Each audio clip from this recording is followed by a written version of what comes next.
So I was trying to explain that the main difference between the Paramitayana path and the Vajrayana path is in terms of method. But I didn't actually get into the details of that. So let's look at that now. So do you understand the meaning of Paramitayana? No, it's the sutra. Sutrayana. Another term is Sutrayana. So this is a path of a bodhisattva who wants to become enlightened, but they're not practicing Tantra. Okay? It's not the tantric path. And so they develop bodhicitta, they practice the 6 perfections, but they don't do tantric practice. So that's the meaning of Paramitayana. It translates as perfection vehicle. That's the official term, perfection vehicle. And it's also called Sutrayana. Sutrayana. So it's the path that the Buddha followed. Our Buddha, Shakyamuni Buddha, okay? He followed that path. Which path? Paramitayana. Okay, so in the Paramitayana path, wisdom, again, wisdom and method are like the 2 wings of a bird. We need both to get to enlightenment. Okay, so in the Paramitayana path, wisdom is realizing emptiness, getting the realization of emptiness. And then method, the method side of the path, actually it's probably better to say the 5 perfections. The other 5 perfections, the first 5 perfections, practicing those for a long, long, long time.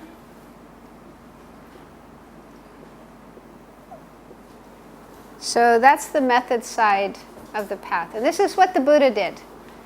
It said he spent 3 countless eons practicing, giving, ethics, patience, joyous effort, concentration. Together with wisdom, he spent 3 countless great eons, many, many lifetimes, to finally reach his goal of enlightenment, Buddhahood. So that's the Paramitayana. And then Vajrayana, it's another name for Tantra. That's the other way of becoming enlightened, the other path for reaching enlightenment. So wisdom is the same, realizing emptiness. There's no difference. These 2 are the same. But method, the method side in the Vajrayana is deity yoga, which we're going to look at what that means. But a special feature of deity yoga, it's hard to understand and even harder to practice, is that you can combine method and wisdom in a single mind, a single consciousness. And I'll explain later what that means. But this kind of method doesn't exist in Paramitayana. In Paramitayana path, they don't have a practice, a method for bringing together wisdom and method in one consciousness. You practice them alternately. Sometimes you're practicing method, sometimes you're practicing wisdom. They affect each other, they influence each other. For example, a bodhisattva, let's say they want to meditate on emptiness. So before they start meditating, they will generate bodhicitta. They will think, I want to help all the suffering sentient beings who have been my kind mothers and fathers and so on and so forth. And I must reach enlightenment to help all sentient beings. And that is why I'm sitting here meditating on emptiness. So they first meditate on bodhicitta, compassion, love, and that's the method side. And that motivates their meditation on emptiness. So it sort of colors or influences their meditation on emptiness. Why am I meditating on emptiness? Because I want to help all sentient beings. Okay? But while they're meditating on emptiness, they're not thinking about all sentient beings. So it just influences their mind. But then when they're actually meditating on emptiness and they get a realization of emptiness, all sentient beings disappear for that period of time. While they're in a direct meditation on emptiness, they don't think about sentient beings. Sentient beings don't even appear to their mind. They kind of disappear for a period of time. Then after they finish their meditation, they get up and they go out and start helping sentient beings, practicing generosity, practicing patience, ethics, and so forth. And their understanding of emptiness, which they'd been meditating on, will influence their practice of giving and so forth. Because they're thinking, okay, there's no inherently existing I who is helping sentient beings. There's no inherently existing sentient beings that I'm helping. There's no inherently existing action of helping sentient beings. So they're able to maintain that awareness or understanding of emptiness while they're helping sentient beings, while they're practicing method. But they're not able to have this direct experience of emptiness at the same time that they're helping sentient beings. So method and wisdom influence each other, but they can't have them together at the same time in one mind, one consciousness. Does that make sense?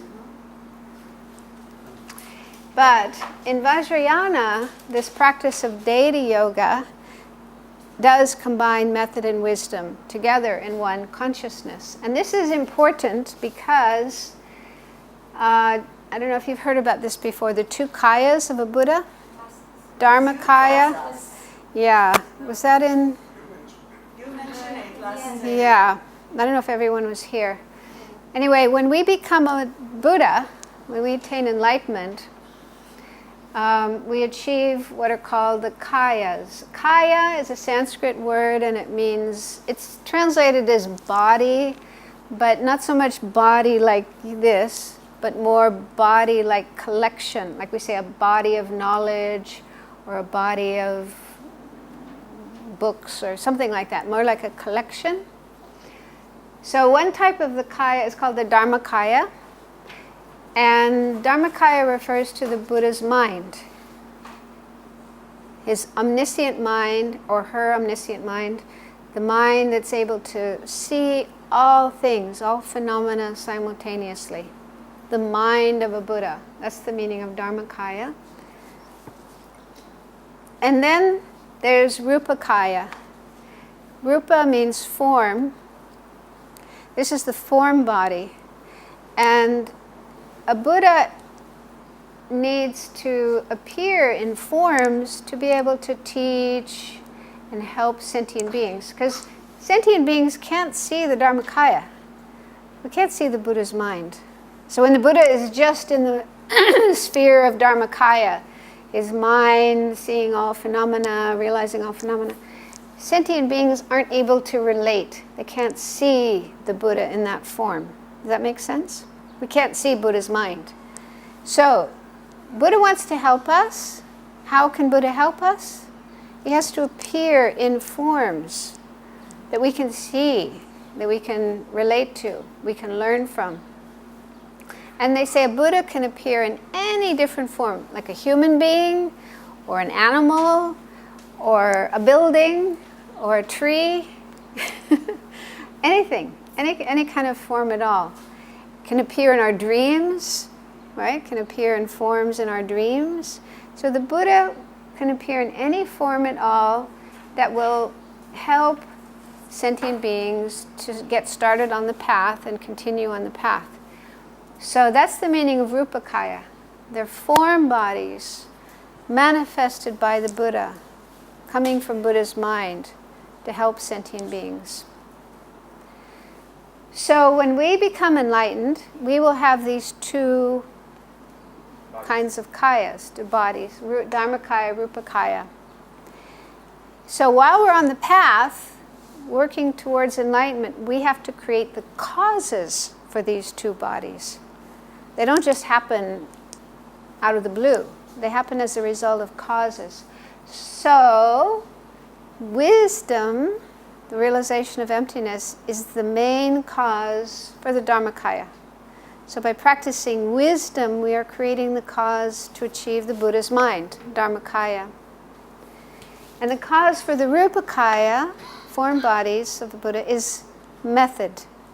So when a bodhisattva is practicing giving and ethics and patience with motivation of bodhicitta, they're creating the cause to attain the Rupakaya. Okay? Does that make sense?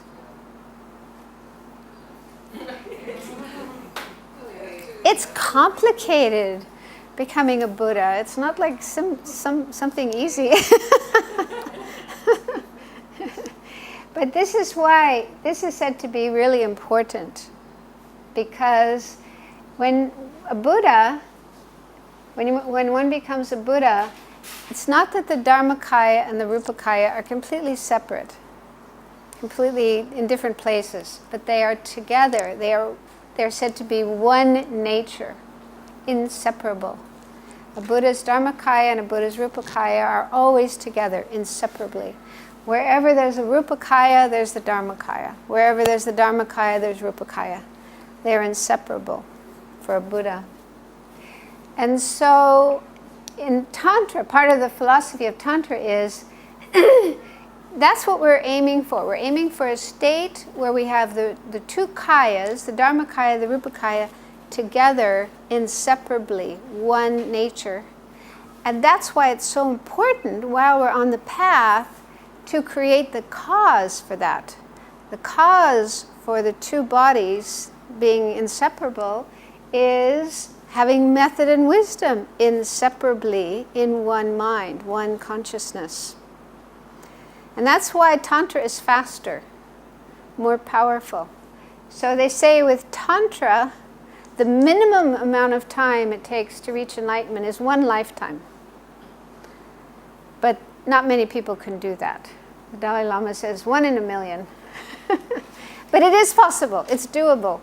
For others, it may take longer, a few lifetimes. 7 years, 7 times, I think it's 7 lives. That's sort of hard. The maximum would be 7 lives. No, that you're thinking of arhats. No, someone who practices, a friend of mine who's practicing Tantra for 10 years now. Yeah. That's at least. He heard 7 lives. Well, I've heard different numbers. I mean, one thing they say, Could be. there's no fixed number, but they say, like when you take a highest yoga tantra initiation, you take tantric vows. There's a set of vows, tantric vows. And it's said that even if you don't do much practice, you don't put a lot of energy into practicing tantra, but if you keep the tantric vows purely, you can reach enlightenment in 16 lifetimes. 16. So that's one figure. And even Lama Atisha said, there is a story about Lama Atisha that the Pratimoksha vows he never transgressed. The Bodhisattva vow he never transgressed. Sometime, once in a Yeah, while. sometimes then, Not much. but the tantric vows, I mean Lama Atisha, Like rainfall. like rainfall. So now 60. Yeah, it's not easy. Not easy to really keep the tantric vows. 16 minutes is Do you a need good the start. pen? Is this somebody's pen? Do you need it? Okay. I have a slight understanding of how the mind of the Buddha shows in many different upakayas. But can you explain a little bit how a person as one in the path, in the way, how does practicing method have to do with the upakaya? Well, method can include a lot of different things. It includes, for example, our motivation, compassion, love, the wish to help sentient beings, and then doing work while we're still on the path, trying to help other sentient beings as much as we can by practicing giving and, and so on and so forth. So this is part of the method side of the path. And the Rupakaya, the whole point of the Rupakaya is the Buddha manifesting in forms to help sentient beings. So it's just a continuation of what one has already been doing the whole time one was on the path as a bodhisattva. Being in the world, being aware of other sentient beings and their needs and helping them and so on and so forth. So while you're on the path, you have this compassionate motivation to help sentient beings, and you are helping sentient beings. And when you reach enlightenment, you don't stop, okay? You continue helping sentient beings, but how? By appearing in these different forms. And even before enlightenment, a bodhisattva, from the time you become an Arya bodhisattva, that means from the time you have a direct realization of emptiness, you already have a certain amount, you have the ability to appear in a certain number of forms. And each level of the path, there's 10, what are called 10 bhumis up to enlightenment. So each bhumi you reach, you can manifest in more different forms. It starts with 100. On the first bhumi, you can manifest 100 different forms. The next bhumi, 1,000 different forms. The next bhumi, and so on and so forth. Your ability to manifest in different forms to help sentient beings gets greater and greater. And finally, you reach enlightenment. There's no limit, unlimited number of different forms you can manifest to help sentient beings. So it's just the continuation of what you have been doing the whole time on your way to enlightenment. Does that make sense? But it's only when you become enlightened that these forms you manifest are called Rupakaya. Before that, I don't know if there's a special term for it, just manifestations or emanations, but not Rupakaya. Rupakaya is the term used for Buddha's forms manifesting. And it said that what manifests as the Rupakaya is the Dharmakaya. So it's the Dharmakaya, the Buddha's mind, the wisdom mind of the Buddha that appears in these different forms. So kind of a special situation. Yeah. Doesn't the Dharmakaya has emptiness? The Dharmakaya realizes emptiness. The Dharmakaya sees emptiness. So it doesn't have emptiness with it, or it's Oh, everything has emptiness. emptiness. I mean, whatever exists has emptiness as its quality, as its true nature. So the Dharmakaya is empty of inherent existence. So it has emptiness as its real nature. Is that what you mean? So then, how does this relate to? Something under. Sorry? There's not something with it. With the Dharmakaya, only the Rupakaya that goes with it. Is there something with it? When there is a person has its emptiness. But does the Dharmakaya has another level? Or it's I mean, we all have emptiness. You, me, all of us. Emptiness is our true nature. Emptiness is part of us, but we don't see it. That's one big difference between us and the Buddha. Buddha sees emptiness. He sees the emptiness of every atom of his body and every part of his mind and everything else in the universe. So we also have emptiness, and there's emptiness all around us, but we don't see it. We're not aware of it. So is that... Maybe you think...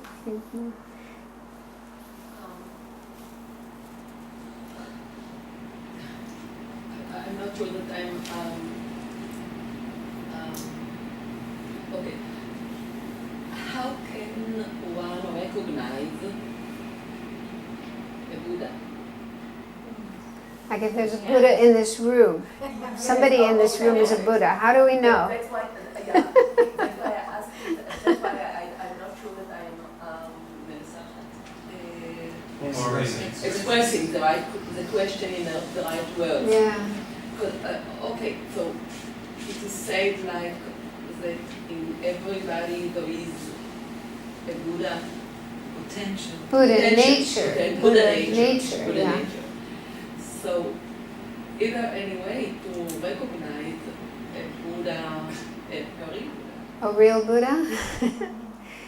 Well, A they Rupakaya? say it depends on one's own mind. Because even like Buddha Shakyamuni, when he was in the world walking around and so forth, different people met him and saw him.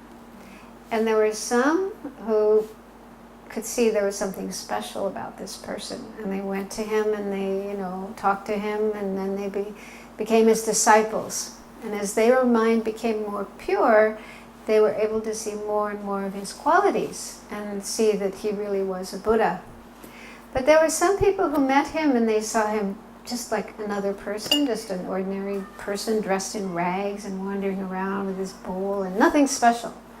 Some people even saw him as a bad guy. There were people who didn't like Buddha, who saw things about him that they criticized. And even they tried to kill him. Some people tried to kill the Buddha. They thought he was really bad. We have to get rid of this guy. So even though he was a Buddha, he was in this world, but not everybody recognized him as a Buddha, and it said because of one's own mind. It depends on how many obscurations we have.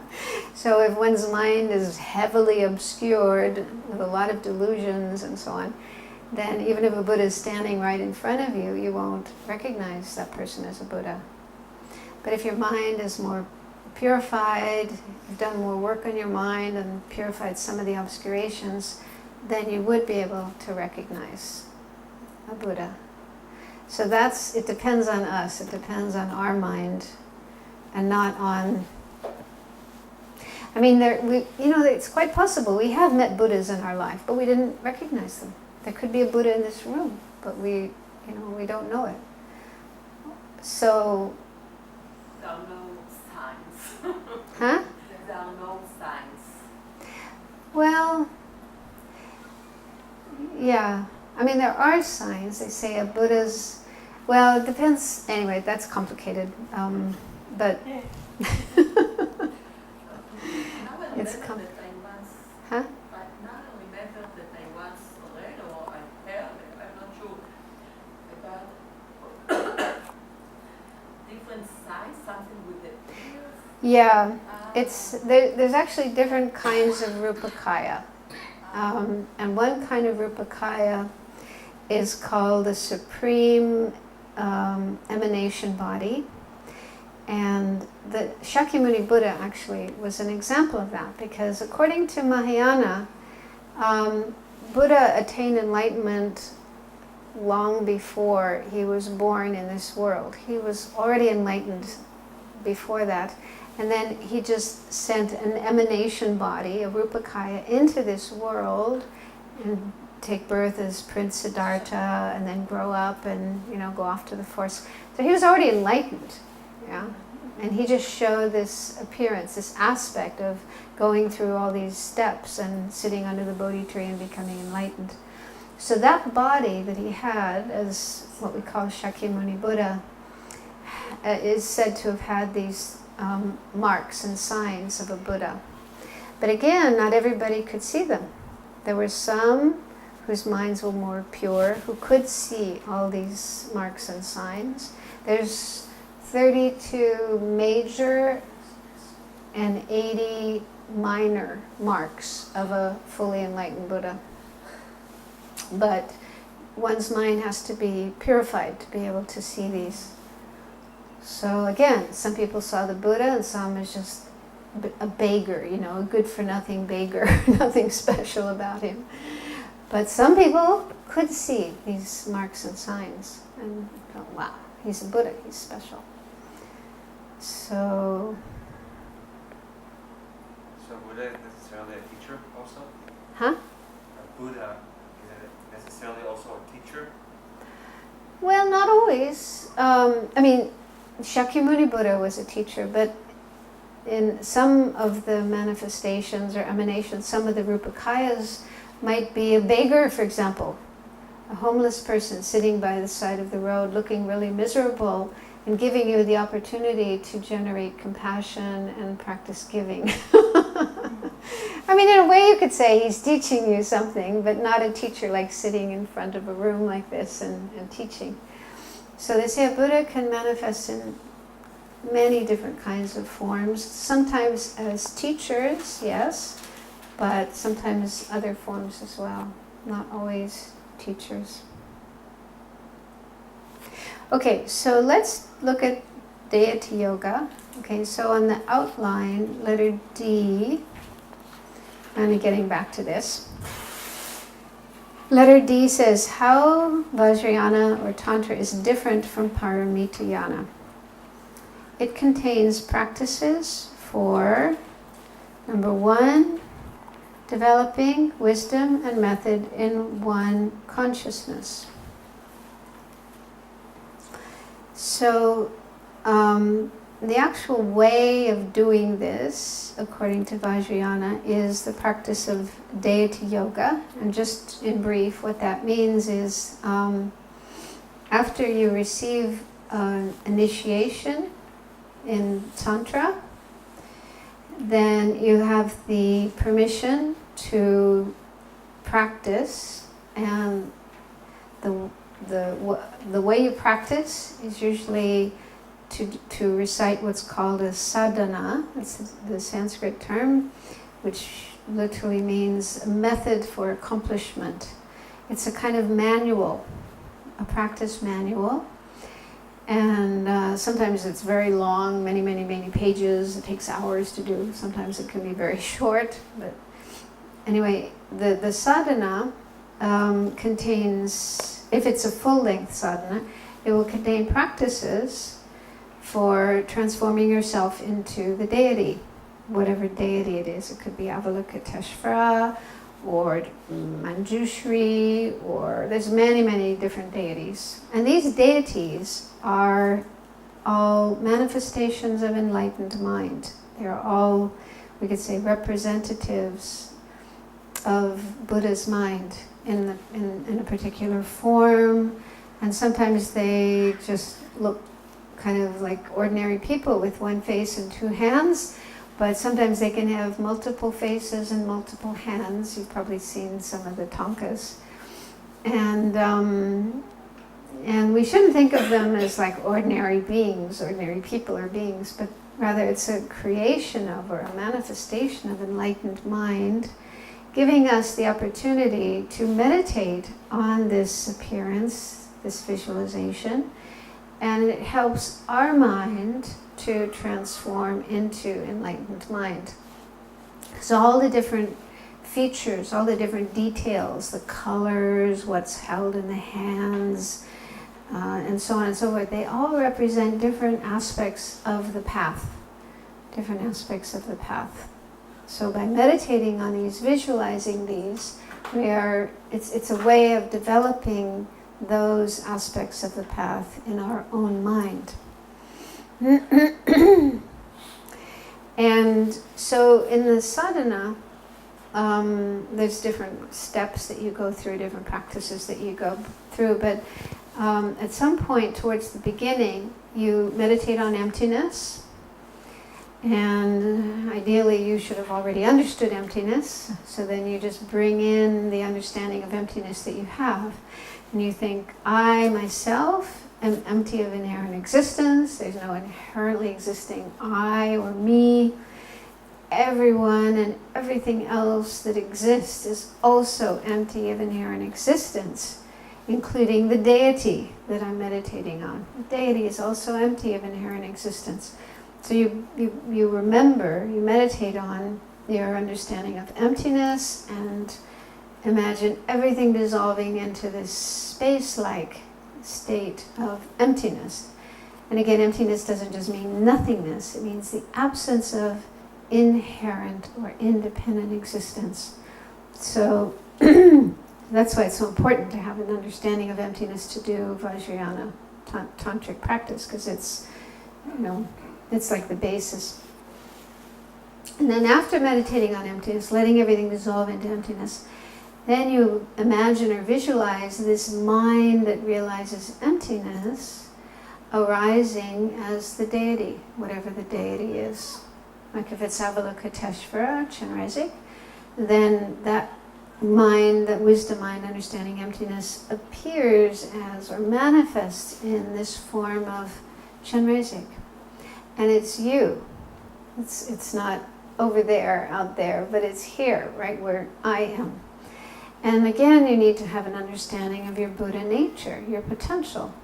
That you have the potential to become enlightened, to reach enlightenment. And so you're letting that potential manifest right here, right now, in the form of this deity. And the way that method and wisdom are united in one consciousness or one mind is that you first meditate on emptiness. Ideally, you understand emptiness. You're just bringing that to mind, your mind understanding emptiness. And then that very mind itself is what appears in the form of this deity. And then you continue having that visualization of yourself as the deity with the understanding of emptiness. And so this appearance as the deity is part of the method side of the practice. And the wisdom side of the practice is your wisdom understanding emptiness. So it's one mind that understands emptiness and simultaneously appears in the form of this deity. And then in the course of the sadhana, there's usually a place where, there may be several places where you imagine sending out light or sending out emanations of yourself, going to sentient beings in all the 6 realms of the universe, teaching them Dharma, helping them to purify themselves, helping them to transform themselves on the path. So you're actually imagining or visualizing yourself helping sentient beings and bringing them to enlightenment. Okay, and that's just roughly or briefly how method and wisdom are combined or united in a single mind, a single consciousness in Vajrayana. It's not easy to do, of course, because first of all you have to understand emptiness. And then you also have to have very good powers of visualization, because ideally this visualization is very clear and sharp and you can see all the details of it. And if you've tried doing visualization, you might have experienced it. It's not easy to do. And also you need good concentration. So even if we do manage to create a visualization of, some object, it's hard to hold it. It comes in and out of focus. So it's not an easy practice to do. But anyway, that's just explaining. That's a very important part of Tantra.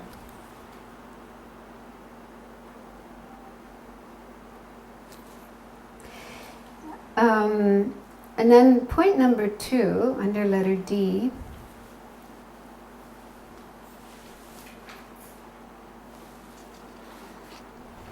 Actually, maybe I'll skip that for now and we'll go back to that. Let's look at point number 3, since I've just been talking about deity yoga. Point number 3 says, taking the result into the path via deity yoga. And deity yoga has 3 important aspects. Letter A, divine pride or divine identity. So what this means is that when you generate yourself in the form of the deity, for example, Avalokiteshvara, you also need to have this sense of, this is me. That's the meaning of divine identity. You're identifying yourself as this deity. And that means you're not, you've already meditated on emptiness, so you've thought about how there's no inherently existing I, and, this body and mind, that I usually carry around isn't really me, isn't really who I am. So you've let go of that. Now you're identifying with your Buddha nature, your real nature, in the form of this deity. And it's called divine pride. Now the word pride here is a little tricky because usually we think of pride as a negative thing, a delusion, like arrogance, conceit, putting other people down, feeling we're superior to others. So that's the usual meaning of pride, and that is a delusion. That's something we want to, rid ourselves of. But divine pride is, that's why some prefer the term divine identity rather than divine pride. It's just a sense of, I am this deity. So you need to maintain that. And again, this is with an understanding of emptiness. You understand there is no inherently existing I anyway. I is merely labeled. The I is only labeled. But what you're labeling I onto is the appearance of the deity. The body of the deity. Not this body, this thing that was born from our mother's womb. So we're not identifying ourselves with this, and our deluded mind, which is full of, afflictions and karma and so on. So we've kind of dissolved those. Now we're identifying ourselves with this pure body of light of the deity and the pure mind of the deity.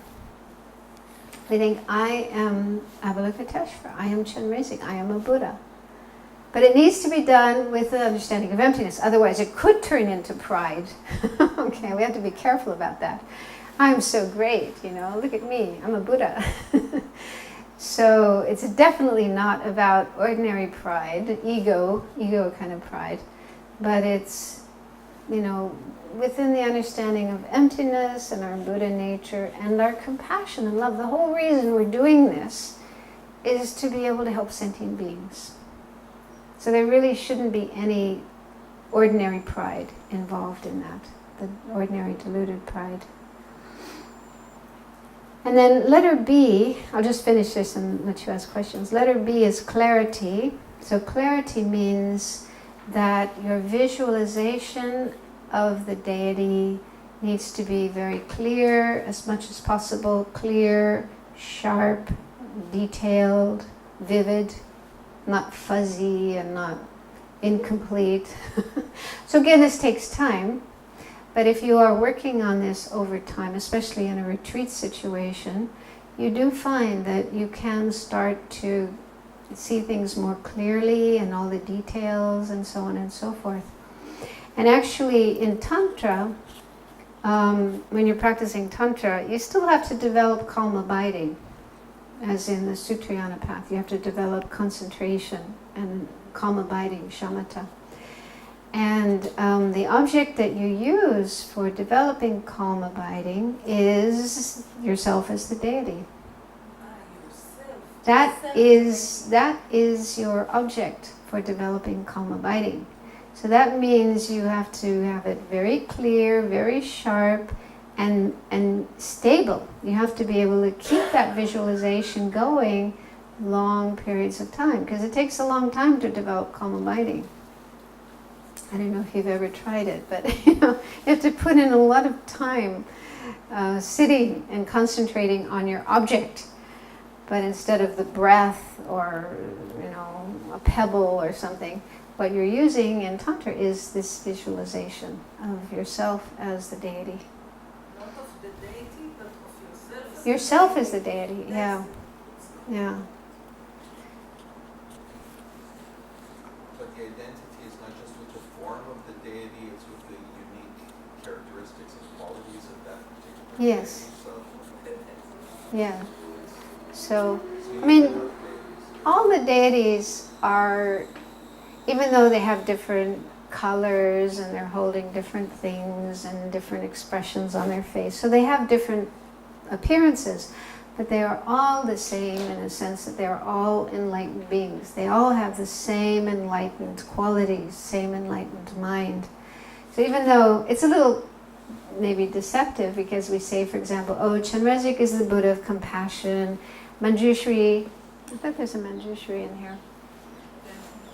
Manjushri is the Buddha of wisdom, But that doesn't mean that Chenrezig doesn't have wisdom and Manjushri doesn't have compassion, okay? They both have wisdom and compassion. They both have all the qualities of an enlightened mind. But the reason they appear in these different forms is because we are different. Sentient beings are different. So some people feel a stronger affinity with Manjushri. Other people feel a stronger affinity with Chenrezig. Others feel it with Tara. Others feel it with Vajrasattva here. Others feel it with Yamantaka. You know, it's because we are different. We have different personalities and propensities and whatever. So that's why there are these different deities. So I think they say it's good to have at least one deity that you feel this affinity, this connection with, and focus on that deity, practice that deity. But you can practice others as well. In fact, in the Tibetan tradition, I think people practice many deities. But there's usually one that you mainly focus on, that you have the strongest sort of connection with. And but yeah, the point is, all the deities are enlightened, fully enlightened, so they have all the same qualities of an enlightened being. Does that make sense?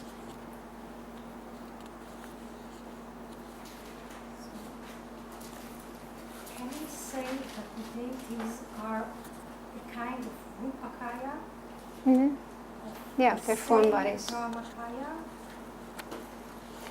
That they have, the Dharmakaya they have, is it the same? They have different, but they're the same? So are you saying, is there only one Dharmakaya? No, I'm saying that the Dharmakaya is the same. It's not Well, exactly- the Dharmakaya, yeah, there isn't only one Dharmakaya. This is a debate, actually, but some may say there's only one Dharmakaya. But then it's a bit like the Hindu idea that, you know, when we reach enlightenment, our minds just merge into this big sea of enlightened mind, and there's no longer individual beings. But my teachers say, no, it's not like that. We still retain, if all of us in this room, we all become Buddhas, we all become enlightened, we all achieve the Dharmakaya, we still have our own individual mind, which has attained enlightenment and is a Dharmakaya. But it's not that our minds all kind of merge into one. It's not like that. So there are actually many Dharmakayas. Everybody who reaches enlightenment, everybody who becomes a Buddha has a Dharmakaya. But from another point of view, all Dharmakayas are equal. It's not that one is better than another. Finally, we're equal. You know, all Dharmakayas have the same realizations, the same qualities, same abilities. There's no difference, better, less good, or whatever. And then, as I understand it, each Dharmakaya, each individual Dharmakaya can manifest in any of these forms. So if I become a Buddha, I have a Dharmakaya, I can appear as Tara, I can appear as Manjushri, I can appear as Avalokiteshvara, Yamantaka, a door, a tree, a car. You know, I can appear in all of these different forms. That's how I understand it. But this is like talking about the moon. You know, we're down here on Earth and we're talking about the moon. It's so far away. It's so hard to really understand. Anyway, the last point, letter C under Deity Yoga, is profundity. And profundity means having the understanding of emptiness. So one needs to maintain the understanding of emptiness while doing Deity Yoga. You start by meditating on emptiness, and then it's your mind understanding emptiness that arises in the form of the deity. And the whole time, ideally, of course, it's hard to do, but ideally, the whole time you're doing this visualization, sending out light to help sentient beings and so on, you maintain the understanding of emptiness. That's the meaning of profundity. You understand that all of this is empty of inherent existence. None of it exists inherently. So I was actually thinking that I know some of you may have received initiations, but some haven't. But I thought we could do a meditation just to get a taste of this kind of practice using Shakyamuni Buddha. Because it's said that, at least in our tradition, it's okay to visualize yourself as a Buddha without having an initiation. Other deities, you have to have an initiation before you can visualize yourself in that form. But with Buddha, you don't need an initiation. So in our tradition, in the FPMT, Lama Yeshe and Lama Zopa have been doing this. They've been teaching this meditation on the Buddha. Have you done it before? Meditation on the Buddha? I mean, you mean the Buddha dissolves into me. Yeah, and then arising as the Buddha. Well, anyway, it's something anybody can do without an initiation, and I thought it can give a little bit of a taste of deity yoga, just so you can.